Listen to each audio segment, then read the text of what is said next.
منبر دیکھا ہوگا، لیکن انصاف کرنے والوں کو اللہ تعالیٰ قیامت کے دن نور کے منبروں پر جگہ دے گا۔ اور جب بات انصاف کی آئی ہے تو سن لو کان کھول کر کے، انصاف زندگی کے ہر ڈپارٹمنٹ میں ہوگا۔ آپ باپ ہیں، 5 بیٹے آپ کے ہیں، ایک بیٹا آپ کو زیادہ محبوب ہے اور وہ اچھا بھی ہے، نیک بھی ہے، دیندار بھی ہے، آپ کی باتیں بھی مانتا ہے۔ ایک بیٹا تھوڑا نافرمان ہے، آپ کی باتیں کم سنتا ہے، دینداری اس کے اندر تھوڑی کم ہے۔ لیکن اگر آپ نے جائیداد کا بٹوارا کیا، آپ نے جائیداد کو تقسیم کیا اور ایک لڑکے کو آپ نے زیادہ دے دیا، ایک لڑکے کو کم دے دیا، تو یہ بھی بہت بڑی ناانصافی ہے اور اللہ تعالیٰ اس کو معاف نہیں کرے گا۔ ان اللہ یأمرکم ان تؤدوا الامانات الی اہلھا، او لوگوں، اللہ تعالیٰ حکم دیتا ہے کہ تم امانت کو امانت والوں کو لوٹا دو۔ وَإِذَا حَكَمْتُمْ بَيْنَ النَّاسِ أَن تَحْكُمُوا بِالْعَدْلِ، اور جب تم لوگوں کے درمیان فیصلہ کرو تو انصاف کے ساتھ فیصلہ کرو، انصاف کے ساتھ فیصلہ کرو۔ یہ نہیں کہ کسی نے چائے پلا دی تو اس کے حق میں بول دیا، کسی نے ٹیبل کے نیچے پیسہ دے دیا تو اس کا پچ لے لیا، نہیں، انصاف کی بات کرو۔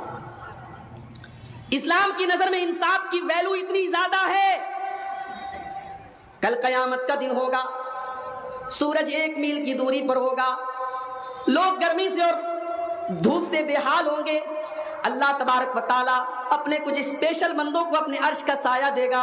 ان اسپیشل بندوں میں اللہ کے نبی فرماتے ہیں سب سے پہلا انسان کون ہوگا؟ امام عادل، جو انصاف کرنے والا امام ہوگا۔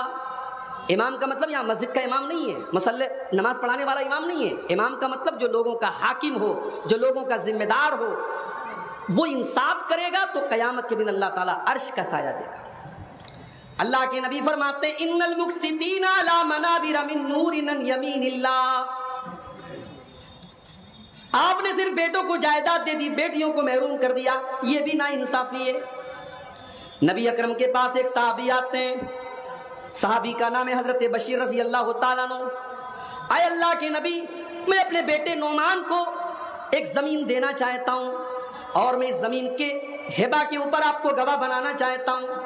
آپ نے پوچھا ہے بشیر کیا تمہارے اور بھی بچے ہیں؟ ہاں اللہ کے نبی اور بھی بچے ہیں۔ اے بشیر کیا تم نے ساری اولادوں کو یہ زمین دی ہے؟ نہیں نہیں اے اللہ کے نبی میں نے سب کو نہیں دی ہے۔ آپ نے فرمایا فلا اشہد علی جور، یہ ظلم ہے اور میں ظلم کے اوپر گواہی نہیں دے سکتا۔ اتقوا اللہ وعدلوا بین اولادکم، او لوگو اللہ سے ڈرو اور اپنی اولاد کے درمیان انصاف کرو۔ انصاف کی اتنی اہمیت ہے۔ نبی اکرم کے دور میں ایک عورت چوری کرتی ہے، عورت کا تعلق بہت بڑے خاندان سے بنو مخزوم سے ہے۔ یہ بنو مخزوم کون سا خاندان ہے؟ یہ ابو جہل کا خاندان ہے، یہ خالد بن ولید کا خاندان ہے، یہ بہت بڑا خاندان ہے مکے کا۔ عورت نے چوری کر لی، پکڑی گئی۔ اسلام میں چوری کی سزا ہاتھ کا کاٹ دینا ہے۔ نبی اکرم کی عدالت میں کیس آیا، آپ نے کہا ہاتھ کاٹا جائے گا، اللہ کا قانون ہے، اللہ کا حکم ہے۔ خاندان والے پریشان، ہمارے خاندان کی تو ناک کٹ جائے گی، لیکن ہمت نہیں ہے کہ اللہ کے نبی کے سامنے جا کر کے ہم کیسے اپنی بات کو رکھیں۔ لوگوں نے حضرت اسامہ بن زید کو پکڑا جو اللہ کے نبی کے بڑے چہیتے تھے۔ اے اسامہ، آپ سے تو اللہ کے نبی بہت محبت کرتے ہیں، آپ ہمارا چھوٹا سا کام کر دیں، اس عورت کا ہاتھ نہ کاٹا جائے، کچھ لے دے کر کے معاملہ رفع دفع کر دیا جائے، ہمارے خاندان کی عزت کا معاملہ ہے۔ اے اسامہ، آپ اللہ کے نبی سے سفارش کر دیجیے۔ بخاری کے الفاظ ہیں، اسامہ اللہ کے نبی کے پاس آتے ہیں اور اس عورت کے بارے میں سفارش کرتے ہیں کہ اللہ کے نبی اس کا ہاتھ نہ کاٹا جائے، کوئی اور سزا دے دی جائے۔ اللہ کے پیارے نبی کا چہرہ غصے سے لال ہو گیا۔ آپ نے فرمایا اتشفع فی حد من حدود اللہ، اے اسامہ تمہاری ہمت کیسے پڑی، تم اللہ کے قانون کو توڑنے کے بارے میں میرے پاس سفارش لے کر کے آئے ہو۔ اے اسامہ، تم سے پہلے کی قومیں اسی لیے برباد ہو گئی کہ جب کوئی بڑا آدمی کوئی گناہ کرتا تھا اس کو سزا نہیں دیتے تھے، اور غریب آدمی، چھوٹا آدمی، مزدور آدمی وہی گناہ کرتا تھا اس کو سزا دیتے تھے۔ اے اسامہ، کان کھول کر کے سن لو، یہ عورت تو قبیلے بنو مخزوم کی عورت ہے، اس عورت کا نام بھی فاطمہ ہے۔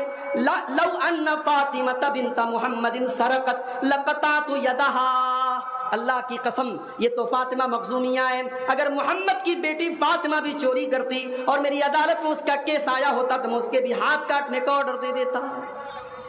یہ ہے اسلام کا قانون۔ گورنر کا بیٹا بھی اگر کسی غریب آدمی پر ظلم کرے تو اسلامی عدالتوں میں فیصلہ کیا گیا اور گورنر کے بیٹے کو سزا دی گئی ہے. واقعات موجود ہیں میرے پیارے ساتھ. ان اللہ یأمر بالعدل، اللہ تعالیٰ تم کو انصاف کرنے کا حکم دیتا ہے، عدل کرنے کا حکم دیتا ہے. اچھا، عدل کا الٹا ہے ظلم. عدل کرنا جتنا ضروری ہے، ظلم کرنا اتنا ہی بڑا گناہ ہے. اگر آپ نے کسی کے اوپر ظلم کیا، آپ ظالم ہو گئے، تو مظلوم ہو گیا، اور اس کے منہ سے اگر آہ نکل گئی، اس کے منہ سے بد دعا نکل گئی، تو اللہ نے مظلوم کی بد دعا کے لیے آسمان کے دروازے کھول دیے ہیں. اللہ کے نبی فرماتے ہیں اتقوا دعوت المظلوم، مظلوم کی بد دعا سے بچو، فإنہ لیس بینہا وبین اللہ حجاب، اس لیے کہ مظلوم کی بد دعا کے درمیان اور اللہ تعالیٰ کے درمیان کوئی پردہ نہیں، کوئی رکاوٹ نہیں. مظلوم کے منہ سے اگر بد دعا نکل گئی تو وہ بد دعا ضرور قبول ہوتی ہے. کبھی کسی پر ظلم مت کرو میرے بھائی. ہو سکتا ہے آپ ظلم کر کے دنیا میں پھل جاؤ، پھول جاؤ، مگر اللہ کے ہاں ایک ایک پائی کا حساب دینا پڑے گا. ارے ہم تو انسان ہیں، جانوروں نے بھی اگر جانوروں کے اوپر ظلم کیا ہوگا تو اللہ تعالیٰ ان سے بھی قصاص لے گا. اللہ کے نبی فرماتے ہیں، صحیح مسلم کی روایت ہے، لَتُؤَدُّنَّ الْحُقُوقَ إِلَىٰ أَهْلِهَا يَوْمَ الْقِيَامَةِ، او لوگو تم قیامت کے دن ایک دوسرے کا حق ضرور دو گے، تمہیں دینا پڑے گا. حَتَّى يُقَادَ لِلشَّاةِ الْجَلْحَاءِ مِنَ الشَّاةِ الْقَرْنَاءِ، اگر سینگ والی بکری نے بغیر سینگ والی پر اتیاچار کیا ہے، ظلم کیا ہے، تو اس سے بھی قصاص لیا جائے گا.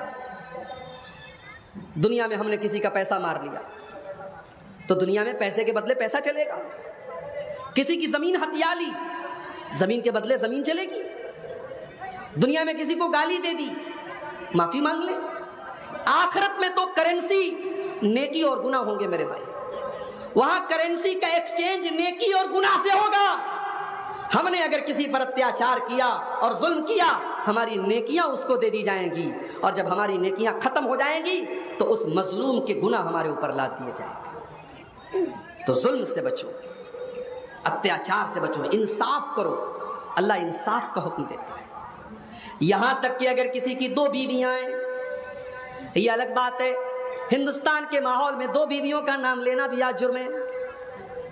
عورتیں تو کہتی ہیں صاحب میرا شوہر غلط کام کر لے چلے گا، لیکن میری سوتن نہ لائے، یہ نہیں چلے گا. شوہر مالی اعتبار سے استطاعت رکھتا ہے، 2 شادیاں کر سکتا ہے، مگر لوگ کرنے نہیں دیتے. کتنی بیوہ عورتیں ہیں، لوگ سمجھتے ہیں کہ ان کے گھر میں راشن پہنچا دیا تو اس بیوہ کے آنسو پوچھ دیے گئے. لوگ کہتے ہیں عورتیں تو اپنے بچوں کے سہارے زندگی گزار لیتی ہے. دنیا کا سب سے بڑا جھوٹ ہے، یہ ڈھکوسلا ہے. یہ جس طریقے سے مرد کو عورت کی ضرورت ہے، عورت کو مرد کی ضرورت ہے.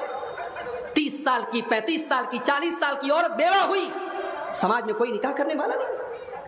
آپ نے دوسرے نکاح کو حرام کر دیا ہے، اس کو ناجائز کر دیا ہے، اور اس بیوہ عورت کے گھر میں آپ نے راشن پہنچا دیا، اس کو چند پیسے دے دیے، اور آپ کہتے صاحب ہم نے بیوہ کی مدد کر دی. نبی اکرم نے 11 شادیاں کی تھی. کبھی آپ نے غور کیا؟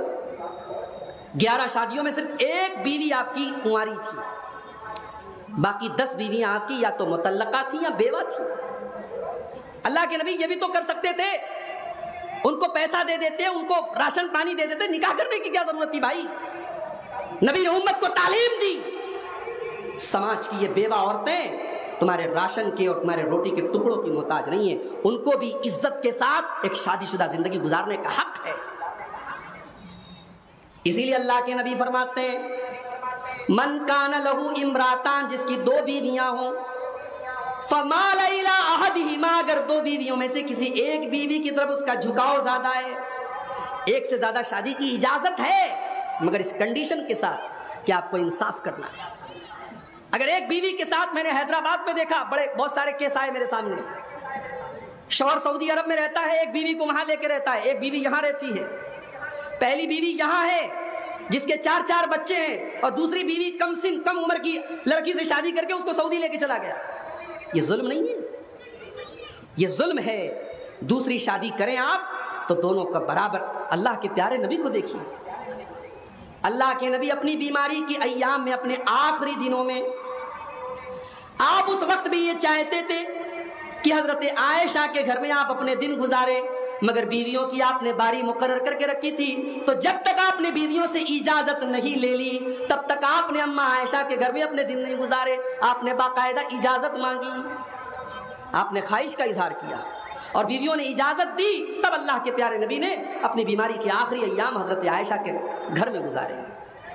اس لیے اللہ کے نبی فرماتے ہیں اگر کسی کی 2 بیویاں ہیں اور اس نے ایک کے ساتھ اگر ناانصافی کر دی تو جاء یوم القیامت وشقہ مائل، قیامت کے دن وہ اس حال میں آئے گا کہ اس کا ایک طرف کا جو بدن ہوگا وہ جھکا ہوا ہوگا، ایک طرف کا اس کا بدن جھکا ہوا ہوگا، دور سے پہچان میں آ جائے گا کہ یہ اپنی بیوی کے ساتھ ناانصافی کرنے والا ہے. تو اللہ تعالیٰ انصاف کا حکم دیتا ہے میرے بھائی. اور آگے بڑھیے، والاحسان، اور دوسری چیز یہ ہے کہ اللہ تعالیٰ احسان کا حکم دیتا ہے. احسان کا مطلب کیا ہوتا ہے؟ احسان کا 4 مطلب ہوتا ہے.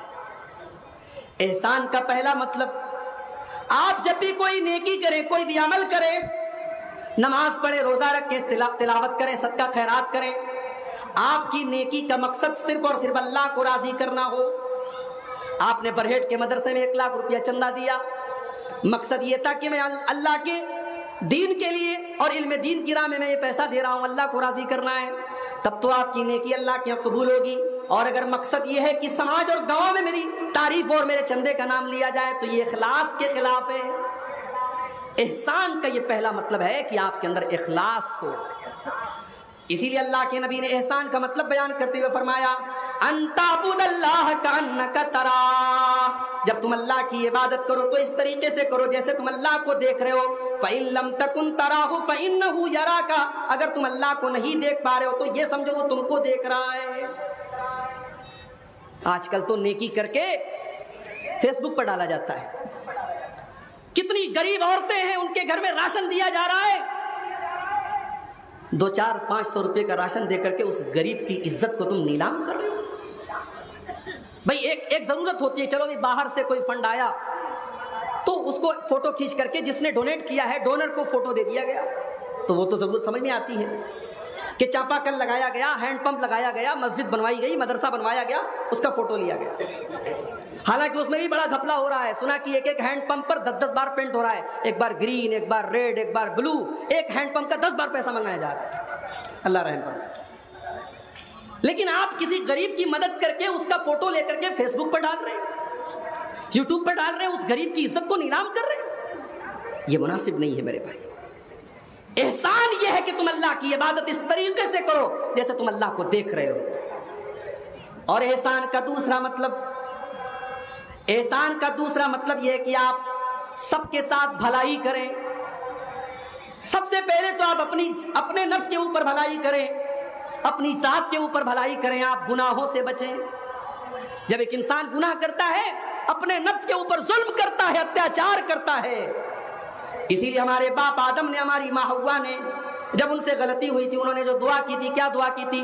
ربنا ظلمنا انفسنا وان لم تغفر لنا وترحمنا لنکونن من الخاسرین. اے ہمارے پروردگار، ہم نے اپنی جان کے اوپر ظلم کیا ہے، اور اگر تو نے نہیں بخشا، تو نے رحم نہیں کیا تو ہم خسارہ اٹھانے والوں میں سے ہو جائیں گے. تو سب سے پہلے اپنی جان پر آپ احسان کیجیے. او گٹکھا کھانے والے میرے نوجوان ساتھیوں، او شراب پینے والے میرے بھائیوں، او تمباکو کا استعمال کرنے والے میرے بھائیوں، اپنی جان پر ترس کھاؤ اور اپنے آپ کو ہلاکت میں نہ ڈالو. وَلَا تُلْقُوا بِأَيْدِيكُمْ إِلَى التَّهْلُكَةِ، اپنے آپ کو ہلاکت میں نہ ڈالو، خودکشی نہ کرو، سوسائیڈ نہ کرو. اسلام میں سوسائیڈ کیوں حرام ہے؟ یہ زندگی ہماری اپنی نہیں ہے، اللہ کی امانت ہے. ہمیں کوئی حق نہیں پہنچتا کہ ہم سوسائیڈ کریں. جب ہماری موت لکھی ہوگی، اللہ موت دے گا، ہم سوسائیڈ کر کے اپنے آپ کو، اپنی زندگی کو ختم کریں، یہ رائٹ ہمیں اور آپ کو نہیں ہے. سب سے پہلے اپنے ساتھ آپ احسان کیجیے. اس کے بعد اپنے ماں باپ کے ساتھ، اپنے رشتہ داروں کے ساتھ. سورہ نساء کی آیت نمبر 36 کو پڑھیے. وَاعْبُدُوا اللَّهَ وَلَا تُشْرِكُوا